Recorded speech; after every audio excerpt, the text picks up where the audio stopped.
Hello friends, welcome to our channel. நீங்கள் பார்த்துட்ருக்கிறது நம்ம உழவன் பாதை. இது பார்த்திங்கன்னா நம்ம காளானோட மொட்டுங்க.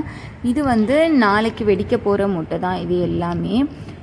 இந்த மாதிரி காளான் இயற்கையாக விளையிறதுங்க. இது எப்படி வரும் அப்படின்னு சொல்லி பார்த்திங்கன்னா, மழை இடி இடித்து மழை பெஞ்சதுன்னா மட்டும் இந்த மாதிரி காளான் முளைக்குங்க.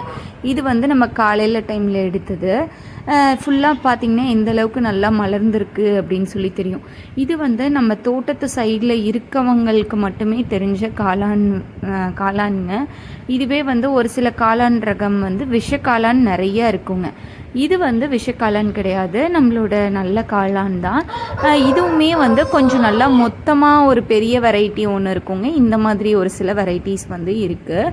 இது நம்ம காட்டு சைடில் இருக்கவங்களுக்கு மட்டும்தான் தெரியும். நீங்கள் இந்த மாதிரி காளான் வீடியோஸில் காமிக்கிறாங்க அப்படின்னு சொல்லிட்டு உங்கள் சைடில் இருக்குது அப்படின்லாம் பறிக்க வேண்டாம். ஏன்னா பாய்சனஸ் காளானில் மட்டும், மஷ்ரூம்ஸில் மட்டும் நிறைய பாய்சனஸ் வெரைட்டிஸ் இருக்குது. ஒரு சிலது மட்டும்தான் எடிபிள் வெரைட்டி. அதனால் நல்லா தெரிஞ்சுது அப்படின்னா மட்டும் எடுத்து சமைக்கலாங்க. இது ரொம்ப ஹெல்த்தியும் கூட. சுத்தமாக பெஸ்ட்டே யூஸ் பண்ணாமல், பெஸ்டிசைடே யூஸ் பண்ணாமல் இருக்க ஃபெர்டைல் லேண்டில் மட்டுமே வர ஒரு விஷயம் இது.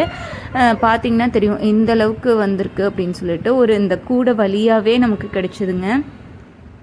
இது நெக்ஸ்ட் டே பறிச்சுக்கலான்லாம் விட முடியாது. ஏன்னா ஒன் டே, இப்போ நீங்கள் காலையில் மலர்ந்துச்சுன்னா காலையில் பறிச்சோன்னா மட்டும்தான் கரெக்டாக இருக்கும். இதுவே மதியம்னா கூட அது ரொம்ப வாடிடுங்க. ரொம்ப சூப்பரான காளான் வெரைட்டி. எப்படி இருக்குன்னு சொல்லுங்கள்.